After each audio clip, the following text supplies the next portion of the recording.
Morning dear students. प्यारे बच्चों, पिछले वीडियो में हम लोग विज्ञान विषय के फर्स्ट चैप्टर का अध्ययन कर रहे थे। उसके अंतर्गत पदार्थ में अवस्था परिवर्तन किस तरह होता है उसका अध्ययन किए थे। उसी चैप्टर के अंतर्गत जो नेक्स्ट टॉपिक है कि पदार्थ की अवस्था पर तापमान का क्या प्रभाव पड़ता है, आज हम लोग उसके बारे में अध्ययन करेंगे।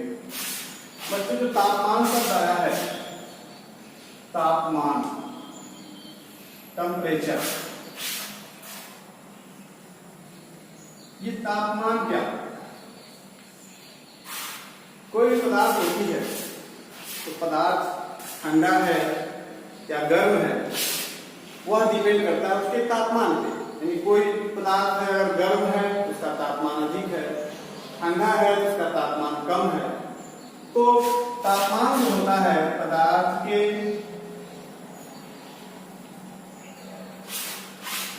उष्णता की माप, इसी को तापमान कहा जाता है। और तापमान के जो मात्रक होते हैं, तापमान एक मूल राशि है, फिजिक्स में आप लोग पढ़ेंगे। इसके जो मात्रक होते हैं, मूल मात्रक होता है केल्विन,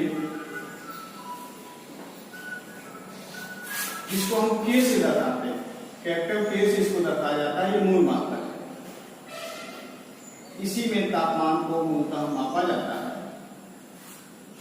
इसको अगर कैपिटल पी से दर्शा दिया जाए। फिर दूसरा जो यूनिट होता है अंश सेल्सियस, अंश सेल्सियस, डिग्री सेल्सियस भी कहते हैं इसको डिग्री सेल्सियस से दर्शाया जाता है। इसको इस मान पी से दर्शाते हैं।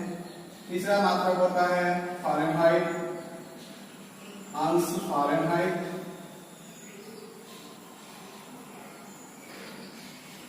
इसी मात्रक में डॉक्टर आपके शरीर का तापमान, जब आपको बुखार हो जाता है तो जो डॉक्टरी थर्मामीटर होते हैं उससे मापता है, वो अंश फारेनहाइट होता है, डिग्री फारेनहाइट। और एक और मात्रक यूज किया जाता है रिमूवर, आर से दर्शाया जाता है। ये भी जो है तापमान का मात्रक होता है। लेकिन बच्चों, आपके बुक में मुख्य रूप से दो मात्रक यूज किए जाते हैं, केल्विन और सेल्सियस। और केल्विन मूल मात्रक है। जो केल्विन होता है तो 0 डिग्री सेल्सियस अगर है तो ये केल्विन 273.16 केल्विन होता है। ये इसका एक्यूरेट वैल्यू होता है। लेकिन जब इसको एक दूसरे में बदलते हैं तो उस केस में ये कैपिटल टी यानी केल्विन जो होगा वो स्मॉल टी यानी डिग्री सेल्सियस, ये डिग्री सेल्सियस का संकेत है, ये केल्विन का संकेत है, में 273 जोड़ दिया जाए। जब किसी केल्विन को सेल्सियस में बदलना हो तो 273 जोड़ देंगे तो केल्विन जो सेल्सियस होगा वो केल्विन में बदल जाएगा। इस तरह हम आसानी से इसको बदल सकते हैं। जैसे बर्फ का गलनांक 0 डिग्री सेल्सियस होता है, तो अगर इसको 0 डिग्री सेल्सियस को केल्विन में बदलेंगे 273 केल्विन हुआ। इसी प्रकार जल का क्वथनांक यानी जल उबलता है उस 100 डिग्री सेल्सियस पे, तो 100 डिग्री सेल्सियस को अगर केल्विन में बदलना हो तो आप ये कैपिटल है, आप अभी हम पढ़ा है कि कैपिटल टी जो होता है, capital T equal to 273 plus small T degree Celsius है, कैपिटल टी केल्विन है। तो इसको केल्विन में बदलना होगा तो ये हो जाएगा 273 प्लस 100 यानी 373 केल्विन हो गए। अर्थात 100 डिग्री सेल्सियस जो टेम्परेचर होगा वो 273 केल्विन होगा। इस तरह इन तापमानों को एक इकाई से दूसरे इकाई में बदलते हैं। अब बच्चों, मुख्य टॉपिक पे हम आते हैं कि हम किसी पदार्थ को गर्म करते हैं, यानी उसको हम बाहर से उष्मा देते हैं, उष्मीय ऊर्जा उसको देते हैं, तो उस पदार्थ पर क्या प्रभाव पड़ता है, क्या उसमें चेंजिंग होती है, उसका अध्ययन हमको करना है। एक फिगर आपके सामने बनाया गया है, एक पेट्रोल का फिगर है। जैसे बीकर में हम बर्फ के कुछ टुकड़े लें और उसको इस टैंक से लगा करके नीचे जाली में रख करके नीचे बर्नर लगा दिया जाए, और बर्फ के टुकड़े में जो थर्मामीटर होता है, तापमान मापने का जो यंत्र होता है, उसको हम तापमापी या थर्मामीटर कहते हैं। तो ये तापमापी भी इसको कहा जाता है, जो प्रयोगशाला में आपके मिलता है। ये प्रयोगशाला तापमापी होता है। इसको इसमें लगा करके इसका टेम्परेचर हम नोट कर लें, यानी बर्फ के टुकड़े का टेम्परेचर जो होगा कितना होगा उसको नोट कर लेंगे। तो इसका टेम्परेचर जो है बर्फ के टुकड़े का, बर्फ के टुकड़े का ताप आप नोट करेंगे 0 डिग्री सेल्सियस हो। फिर बच्चों अब हम इस बीकर को बर्नर की सहायता से धीरे धीरे गर्म करते हैं। जब इसको गर्म करेंगे तो आप देखेंगे ये पिघलना शुरू हो जाएगा। पिघल करके इसमें गलन की प्रक्रिया शुरू हो जाएगी, यानी इसका द्रव जो है द्रव के रूप में बदलना शुरू हो जाएगा। यानी बाहर से जब इसको उष्मा दी जाएगी, उष्मीय ऊर्जा दी जाएगी, ये बर्फ पिघलने शुरू हो जाते हैं, तब इसका टेम्परेचर हम नोट करते हैं।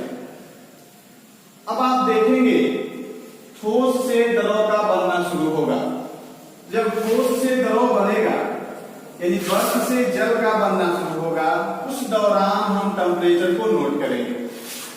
आप देखेंगे जब इसको उष्मा दी जाती है, तब भी इसका तापमान 0 डिग्री सेल्सियस ही रहेगा। इस समय भी इसका तापमान 0 डिग्री सेल्सियस रहेगा। अर्थात बर्फ था तब भी उसका तापमान 0 डिग्री सेल्सियस था। जब ये द्रव बनना शुरू हुआ तब भी इसका तापमान 0 डिग्री सेल्सियस है। फिर इसको हम जो है किसी छड़ से, कांच की छड़ से इसको हम हिलाएंगे। हिला करके जब देखेंगे कि यह धीरे धीरे पूरा बर्फ जो है पानी में बदल जाएगा, पुनः उसको और गर्म करते रहेंगे। तो और गर्म करेंगे तो क्या होगा, अब पानी धीरे धीरे गर्म होना शुरू होगा। और गर्म होने के बाद वह जब खूब गर्म करेंगे तो एक अवस्था ऐसी आएगी, यानी उसमें क्वथन क्रिया शुरू हो जाएगी। उस दौरान भी हम टेम्परेचर को नोट कर लेंगे कि किस डिग्री टेम्परेचर पे जल का उबलना शुरू हुआ है। तो जल का उबलना जो होगा, यानी जल का उबलना शुरू होगा, आप नोट करेंगे, देखेंगे 100 डिग्री सेल्सियस पे, यानी 100 डिग्री सेल्सियस पे पानी उबलना शुरू हो जाएगा और वाष्प में बदलता रहेगा। आप देखेंगे जब तक गर्म करते रहेंगे, जब तक पूरा जल वाष्प में न बदल जाए, उस दौरान भी हम टेम्परेचर नोट करेंगे। तो उसमें उस दौरान भी टेम्परेचर 100 डिग्री ही रहेगा, उसमें कोई चेंजिंग नहीं होगी। तो इस तरह बच्चों आप देख रहे हैं कि जब हम बर्फ को गर्म कर रहे हैं तो किसी वस्तु को जब बाहर से उष्मा दी जाती है तो उसके ताप में वृद्धि होती है। लेकिन यहाँ क्या हो रहा है, बर्फ को हम बाहर से उष्मा दे रहे हैं तो वो जो उष्मीय ऊर्जा है वो बर्फ के अंदर चली जा रही है और फिर उसका पिघलना शुरू हो रहा है। तो जब बाहर से ऊर्जा दी जाती है तो जो उसके कण होते हैं बर्फ के, उनकी गतिज ऊर्जा बढ़ती है और वह गति करने लगते हैं, यानी अपने मध्यमान स्थिति की तरफ वो गति करने लगते हैं, जिसके वजह से उसका वो द्रव में बदलना शुरू हो जाता है। लेकिन और इसको अधिक उष्मा जो दिया जा रहा है वो उष्मा कहाँ जा रहा है, ये जब द्रव में बदल रहा है उस समय भी उसका तापमान 0 डिग्री ही रह रहा है। यानी हम बाहर से उष्मा दिए तो बर्फ का तापमान जो द्रव में बदला वो नहीं बदला, उसमें कोई चेंजिंग नहीं हुआ। तो वह जो उष्मा बाहर से दी जा रही है उस उष्मा का प्रयोग करके जो अणु होते हैं उनके बीच जो आकर्षण बल लगता है उस आकर्षण बल को तोड़ते हैं और उनकी गति बढ़ जाती है, जिसके वजह से वो द्रव में बदलते रहते हैं। तो अवस्था परिवर्तन के दौरान, अवस्था परिवर्तन के समय तापमान नियत रहा, कोई चेंजिंग नहीं हुआ। ये कहा जाता है कि अवस्था परिवर्तन, किसी अवस्था जो परिवर्तन होता है, अवस्था परिवर्तन के समय ताप स्थिर रहता, ये चीज है। यानी ठोस से बर्फ से जब पूरा बर्फ पानी बन जाएगा तब तक उसका ताप स्थिर रहेगा। जब पूरा बर्फ पानी बन जाएगा उसके बाद जब हम उसको गर्म करते हैं तो पानी का ताप बढ़ता है। कब तक नहीं बढ़ेगा? जब तक पूरा बर्फ पानी न बन जाए। तो वह जो बर्फ पानी बन गया उसके बाद जो है फिर उसको गर्म करेंगे तो पानी का तापमान बढ़ेगा। फिर जब उसमें क्वथन क्रिया शुरू हो जाएगी, जब वो उबलने लगेगा तो आप नोट करेंगे टेम्परेचर को, वो 100 डिग्री सेल्सियस पे उबल रहा है। लेकिन जब पूरा पानी उबल जाएगा, बिल्कुल खत्म हो जाएगा, इसमें पानी नहीं बचेगा, पूरा जलवाष्प में बदल जाएगा, तब तक जो है उसका टेम्परेचर 100 डिग्री सेल्सियस ही रहेगा। यानी वहां भी जब द्रववाष्प में बदलना शुरू होगा तो अवस्था परिवर्तन होगा, वहां भी उसका तापमान स्थिर रहेगा। इस तरह बच्चों, जो हम बाहर से इसको ताप दिए, इसमें अवस्था परिवर्तन हुआ, यानी ताप बढ़ाने पर, बाहर से उष्मा देने पर अवस्था परिवर्तन होता है। लेकिन अवस्था परिवर्तन के समय तापमान स्थिर रहता है। तो बाहर से जो उष्मा दी जा रही है वो जा कहां रही है? बर्फ को आप गर्म कर रहे हैं, वो पानी बन रहा है। अब पानी भी 0 डिग्री सेल्सियस पे है, बर्फ भी 0 डिग्री सेल्सियस पे है। तो फिर ये जो हम बाहर से उष्मा दिए हो गया है, तो बच्चों जो बाहर से उष्मा दी जाती है वह उष्मीय ऊर्जा का उपयोग, जो उसके बर्फ के जो कण होते हैं या जल के कण होते हैं, यानी जो पदार्थ बर्तन में, उसी में रहता है। यानी जो बाहर से उष्मा दी गई वह उसी पदार्थ के अंदर छुप गया, उसके तापमान को नहीं बढ़ाया। उस पदार्थ के अंदर जो रहता है उसी को कहा जाता है गुप्त उष्मा। गुप्त उष्मा, लेटेंट हीट।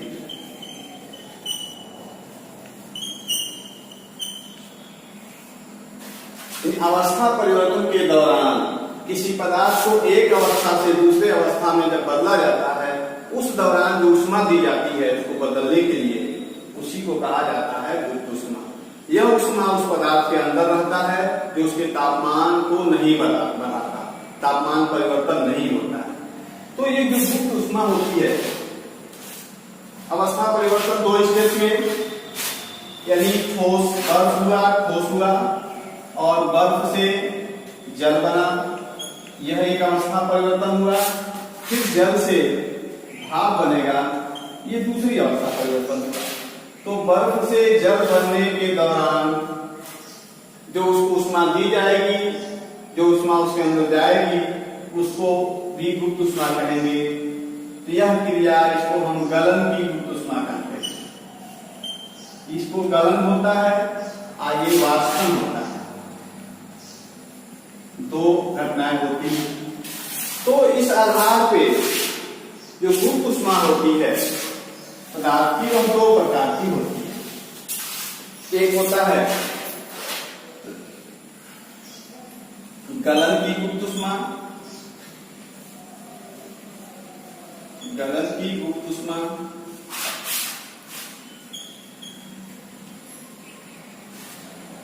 और दूसरा होता है वाष्पन की गुप्त उष्मा। वाष्पन की गुप्त उष्मा, ये 2 उष्माएं। गलन की गुप्त उष्मा क्या है कि किसी ठोस पदार्थ को उष्मा दी जाती है तो उसका अवस्था परिवर्तन होता है। उस दौरान जो उसको अवस्था परिवर्तन के समय जो उष्मा लगता है ठोस से द्रव बनने में, वो गलन की गुप्त उष्मा कहलाएगी। यानी ठोस पदार्थ का ही गलन की गुप्त उष्मा होती है, और जो द्रव पदार्थ होता है जब वाष्प बदलता है उस समय जो उष्मा दी जाती है उसको वाष्पन की गुप्त उष्मा कहते हैं। इसका आसानी समझने के लिए 1 किलोग्राम ठोस, 1 किलोग्राम ठोस को उसके गलनांक पर, यानी उसके गलनांक पर द्रव में बदलने के लिए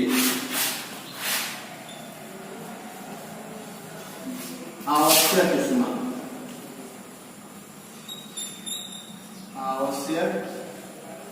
ऊष्मा, को गलन की ऊष्मा कहते हैं।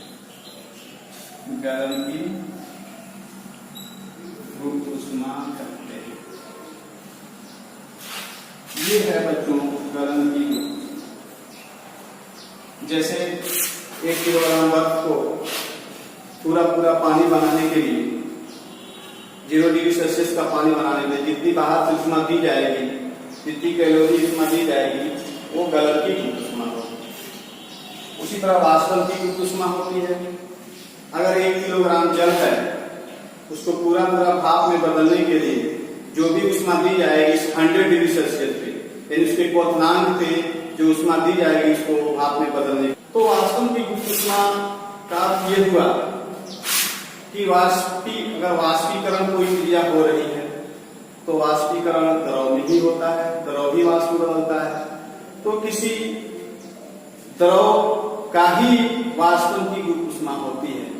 जैसे बच्चों अगर किसी द्रव को वायुमंडलीय दाब पर 1 किलोग्राम द्रव को पूरा उसके क्वथनांक पर, यानी उसके बॉइलिंग पॉइंट पे पूरा वाष्प में बदलने के लिए जितनी ऊष्मा की आवश्यकता होगी, उसी ऊष्मा को वाष्पन की गुप्त ऊष्मा कहते हैं। जैसे बच्चों अगर हम पानी ले लें, 1 किलो जल को गर्म करना शुरू करें, तो 1 किलो जल पहले गर्म होकर उसका टेम्परेचर 100 डिग्री सेल्सियस जब होगा, तो पहले तो पानी को गर्म करेंगे तो ऊष्मा देंगे, वह ऊष्मा पानी के तापमान को बढ़ाएगा, यानी उसको गर्म करेगा। लेकिन जब ही उस पानी का तापमान 100 डिग्री सेल्सियस हो गया तो शुद्ध जल का क्वथनांक 100 डिग्री सेल्सियस होता है, यानी 100 डिग्री सेल्सियस पे पानी उबलना शुरू हो जाएगा। तो पानी जब उसके बाद फिर वो पानी को गर्म करेंगे 100 डिग्री सेल्सियस के बाद, तो वह पानी वाष्प में बनना शुरू हो जाएगा। और उसको गर्म करते करते एक समय ऐसा है कि पूरा जल वाष्प में बन जाएगा। तो जो ऊष्मा देते हैं वो जाता कहाँ है? तो जब हम ऊष्मा देते हैं तो भाप में बदलता है, और भाप का भी तापमान 100 डिग्री जाता है। जल के वाष्प जो होता है, भाप भी 100 डिग्री पे ही रहता है, और गर्म जल जो 100 डिग्री पे बन रहा है उसका भी तापमान 100 ही है। लेकिन जो ऊष्मा दी जाती है, जो गुप्त ऊष्मा होती है, वो भाप में चली जाती है। तो भाप के अंदर एनर्जी, ऊर्जा अधिक होती है, ऊष्मा अधिक होती है। इसीलिए कहा जाता है कि गर्म जल की अपेक्षा भाप से जलने पर ज्यादा गर्म होता है, क्योंकि भाप के अंदर गर्मी अधिक है। सामान्य ताप पे 100 डिग्री पे जल गर्म है तो 100 डिग्री पे भाप भी गर्म है, लेकिन 100 डिग्री भाप के अंदर ऊष्मा होने की वजह से उसके अंदर ऊष्मा अधिक होती है, यानी ऊर्जा अधिक होती है। बच्चों के नेक्स्ट टॉपिक है जो वाष्पीकरण क्रिया होती है। वाष्पीकरण के मतलब द्रव से वाष्प में बदलने की क्रिया। तो वाष्पीकरण हर तापमान पे होता रहता है। जैसे पानी है, वाष्प बन के उड़ता रहता है। तो वाष्पीकरण क्रिया आप पढ़ चुके हैं, लेकिन अब इसी से संबंधित यह है कि वाष्पीकरण को कौन से कारक हैं जो उसके प्रभाव पर उसको प्रभावित करते हैं या उसके दर को कम या अधिक करते हैं। बच्चों प्रैक्टिकली आप देख सकते हैं, अक्सर आपके अगल बगल दिखाई नहीं देता है। कपड़ा आपका भीगा हुआ कपड़ा है, आप देखते होंगे उस कपड़े को छाया में फैला दिया जाता है। तो जाड़े के दिनों में कपड़े को सूखने में अधिक समय लगता है। कपड़ा सूखता है वाष्पीकरण से, जब उसमें जो है जल वाष्प में उड़ जाता है और कपड़ा सूख जाता है। तो कपड़े को सूखने के लिए जाड़े में अधिक समय लगता है, और गर्मी के महीने में, मई जून के महीने में कपड़े को फैला देंगे कहीं तो बहुत जल्दी सूख जाता है। इसका अर्थ ये हुआ कि गर्मी में कपड़ा ज्यादा तेजी से सूख जाता है, यानी वाष्पीकरण की दर अधिक होती है, और जाड़े में तापमान कम होता है तो कम होती है।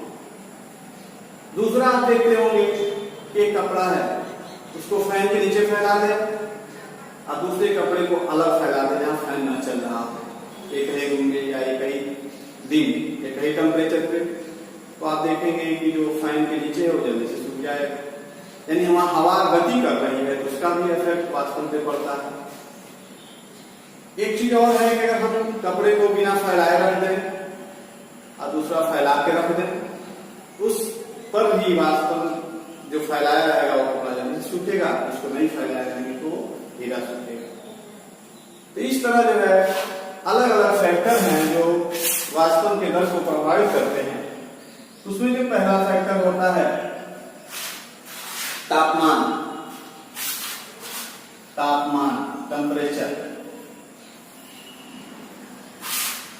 बच्चों जो तापमान होता है जो वातावरण का या अगल बगल के हवा का जो तापमान है, तो वह तापमान वायु वाष्पन के दर को प्रभावित करता है। इसका प्रैक्टिकल आपने देखा कि गर्मी में कपड़े बहुत जल्दी सूख जाएंगे, जाड़े में अधिक समय लेते हैं।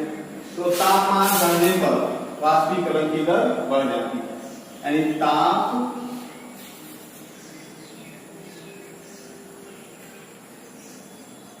बढ़ने पर वाष्पीकरण बढ़ता है। वाष्पीकरण की दर बढ़ती है, यानी ताप अधिक होगा तो वाष्पीकरण अधिक होगा, ताप कम होगा तो वाष्पीकरण कम होगा। क्योंकि जब ताप बढ़ेगा यानी ऊष्मा मिलेगी तो उसके अणु अधिक वाष्प में बदलेंगे, ऊष्मा कम मिलेगी तो कम बदलेंगे। दूसरा जो कारक है ताप के साथ साथ जो दूसरा कारक अभी आप देखे हैं कि वायु की गति,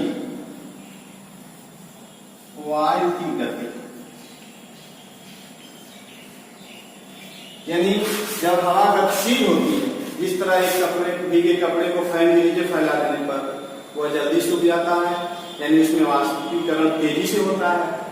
और उसको फैन के नीचे न रखे, उसे अलग फैलाए जिसमें वाष्पीकरण धीमा होता है।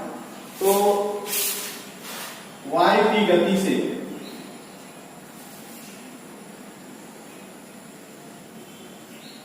वायु में गति होने पर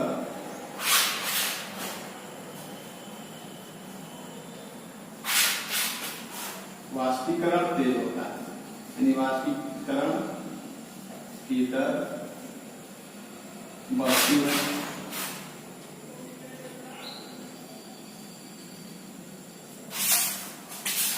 तीसरा जो फैक्टर होता है क्षेत्रफल, सतह का क्षेत्रफल।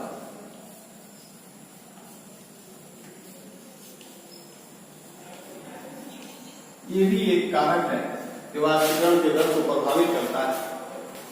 इसका प्रैक्टिकल आपको बताया अभी कि एक कपड़े भीगा हुआ कपड़ा है, उसको इकट्ठा करके लेकर रख दिया जाए और उसी कपड़े को फैला दिया जाए। दूसरा प्रैक्टिकल आप देख सकते हैं कि 50 ml जल लेकर के एक जल को एक प्रणाली में रख दें, अब 50 ml जल को एक कप में रख दें, दोनों को खिड़की के सामने रख दिया जाए। एक दिन 2 दिन के बाद उसका अध्ययन करें तो आप पाएंगे कि जो प्रणाली में पानी 50 ml ही रखी गई है उसमें वाष्पीकरण कम हुआ है, यानी वो पानी कम, थोड़ा उसमें थोड़ी सी कमी आई रहेगी। लेकिन वही जल जो कप में रखा गया है उसमें 50 ml में से अधिक जल वाष्प में बदल गया है, और कपड़ा भी इसको फैला देंगे उसका जल जल्दी से वाष्प बदल जाएगा। इसको नहीं फैलाएंगे यानी उसका एरिया कम रखेंगे, क्षेत्रफल सतह का क्षेत्रफल कम रखेंगे, उसका वाष्पन कम होगा। तो सतह का क्षेत्रफल बढ़ने से वाष्पन की दर बढ़ जाती है।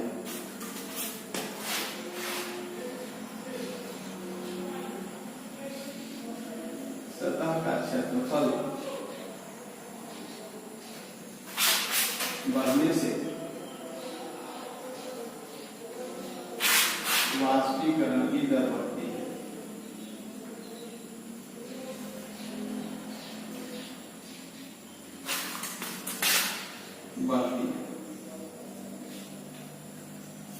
तीसरा जो फैक्टर है बच्चों, आर्द्रता।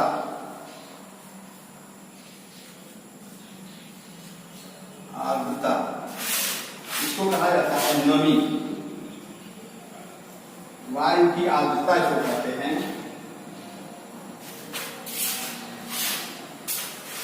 सिर्फ आर्द्रता नहीं, वायु की आर्द्रता। आर्द्रता आर्द्रता मतलब होता है ह्यूमिडिटी, इसको हम नमी कहते हैं, यानी हवा की नमी। नमी इसलिए कहा जाता है कि हवा में जब वाष्प होते हैं उसी को ह्यूमिडिटी कहते हैं, आर्द्रता कहते हैं। यह भी जो है वाष्पन की दर को प्रभावित करता है। उदाहरण के तौर पर वही जैसे इस समय बरसात का सीजन है, अगर तो बरसात के मौसम में वायु में नमी अधिक होती है, वायु में जल वाष्प अधिक होते हैं।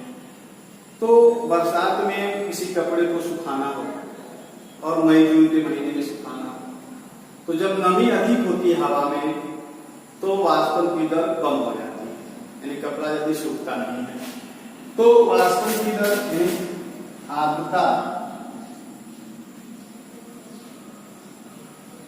आर्द्रता बढ़ने पर वाष्पीकरण घटता है, वाष्पीकरण की दर कम होती है। ये मुख्य फैक्टर है, मुख्य कारक है जो वाष्पीकरण को प्रभावित करते हैं और इसका उपयोग हम अपने दैनिक जीवन में बहुत जगह पे देखते हैं। नेक्स्ट टॉपिक है वाष्पीकरण पर कौन कौन से कारक प्रभावित करते हैं, वो आपने पढ़ा। अब अगला जो टॉपिक है कि जहां पर भी वाष्पीकरण की घटना होती है, जिस सतह पे वाष्पीकरण की घटना होती है वहां शीतलता उत्पन्न होती है, यानी वहां ठंडक का एहसास होता है। इसका कारण क्या है? जैसे बच्चों जब वाष्पीकरण होता है तो वाष्पीकरण के लिए ऊष्मा की ऊर्जा की आवश्यकता होती है, और जब वाष्पीकरण होता है तो अपने सराउंडिंग से कोई द्रव और वाष्प बदलता है, तो वाष्प उस द्रव से ऊष्मा लेकर के उसके कुछ अणु जो है वाष्प में बदलते हैं। तो जब ऊष्मा घटती है उसका द्रव का, तो द्रव का ताप कम हो जाता है, जिसके वजह से उसमें शीतलता उत्पन्न होती है।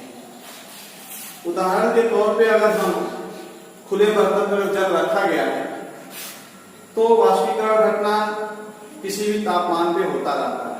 तो जल के सतह से होने वाली ये घटना है, तो सतह के जो अंग होंगे, जल के जो बर्तन में जल रखा गया, जल के सबसे ऊपरी सतह के जो अंग होंगे वह जल के अन्य अपने पास के अणुओं से ऊष्मा लेकर के वाष्प में बदलते रहते हैं। तो जब उसके पास के अणुओं से ऊष्मा निकल जाती है तो उनका ताप कम हो जाता है, तो फिर वह जो पास के अणु जल के अंदर है बाकी अणुओं से ऊष्मा लेते हैं, जिसके वजह से उसके सतह पे शीतलता यानी ठंडक यानी ऊष्मा कम हो जाती है और वो ठंडक हो जाता है, उसका तापमान कम हो जाता है। इस तरह की घटनाएं आपके दैनिक जीवन में बहुत ऐसे इसके एग्जाम्पल्स हैं जहां वाष्पीकरण की वजह से ही ठंडक का एहसास होता है। उदाहरण के तौर पर एसीटोन एक पदार्थ है जिसको अगर हथेली पे रखा जाता है तो ठंडक का एहसास होता है। ऐसा नहीं कोई ठंडा होता है, लेकिन उसको ठंडक का एहसास होता है। इसका कारण यह है कि जब हम एसीटोन को हथेली पे रखते हैं तो एसीटोन के मॉलिक्यूल का वाष्पीकरण होता है और वह हथेली के सतह से ऊष्मा लेकर के वाष्प में बदल जाते हैं। तो जब हथेली के सतह पे ऊष्मा की कमी होती है तो हमें सतह पे ठंडक का एहसास होता है, उसका तापमान कम हो जाता है और ठंडक का एहसास होता है। दूसरा जो एग्जाम्पल है कि गर्मी के दिनों में आप देखते हैं कि घड़ा जो होता है, मिट्टी के घड़े में जो पानी रखा जाता है, खूब गर्मी, मई जून का महीना खूब गर्मी है, फिर भी घड़े में रखा पानी ठंडा होता है। इसका भी कारण वाष्पीकरण ही है, वाष्पीकरण से ही शीतलता आती है। घड़े में छोटे छोटे पोर्स होते हैं, छिद्र होते हैं, जिससे जल रिस करके उसके बाहरी सतह पे आ जाता है और बाहरी सतह पे आकर वहां से वाष्प बन के उठता रहता है। जब वाष्प बनता है तो उसके लिए उसको ऊष्मा की जरूरत पड़ती है, जो ऊष्मा वो घड़े के जल से लेता है। तो घड़े से के जल से ऊष्मा लेकर के वाष्प बदलता रहता है, जिसके वजह से जल का तापमान कम हो जाता है, उसकी ऊष्मा कम हो जाती है, ताप उसका घट जाता है और वो जल ठंडा रहता है। उसी तरह गर्मी के महीनों में आप देखते होंगे पसीना आपको होता है। आप पसीना जब होता है तो पसीना जब सूखता है तो आपको ठंडक का एहसास होता है। आपको जब पसीना हुआ है, पंखा नीचे बैठेंगे तो आपको ठंडक का एहसास होगा। इसका कारण भी वाष्पीकरण है। जब पंखा चलेगा, पसीने के जो मॉलिक्यूल होंगे, जो पानी है उसके मॉलिक्यूल वाष्प बन के उड़ेंगे। जब उसमें वाष्पीकरण क्रिया होगी तो आपके शरीर के त्वचा की सतह से वो उष्मा लेकर के वाष्प में बदलेंगे और वहां पे शीतलता का अनुभव होगा, यानी उसकी उष्मा घट जाएगी, ताप आपके त्वचा का घट जाएगा। इसके वजह से आपको शीतलता का अनुभव होता है। इसीलिए गर्मी के महीने में सूती कपड़े का पहनना इसी से रिलेटेड है कि सूती कपड़े जल को जब एब्जॉर्ब करके पसीने को एब्जॉर्ब करके सतह पे लाते हैं तो सतह से उसका वाष्पीकरण होता रहता है और आपको ठंडक का एहसास होता है। एक और घटना होती है, आप देखते हैं कि दिन भर जो पौधे होते हैं गर्मी के महीने में तापमान अधिक है, दिन भर धूप में रहते हैं, फिर भी उनकी पत्तियां गर्म नहीं होती, उनका तापमान नियंत्रित रहता है। तो वहां भी वाष्पीकरण है। जो पौधे अपने स्टोमेटा से वाष्पीकरण वहां भी घटना होती है, जो वाष्पोत्सर्जन क्रिया के द्वारा जल वाष्प के रूप में बन के उड़ता रहता है और पत्तियों के सतह का तापमान नियंत्रित रहता है, कम रहता है। इस तरह की बहुत सी घटनाएं होती हैं जहां वाष्पीकरण से शीतलता के तापमान कम होता है।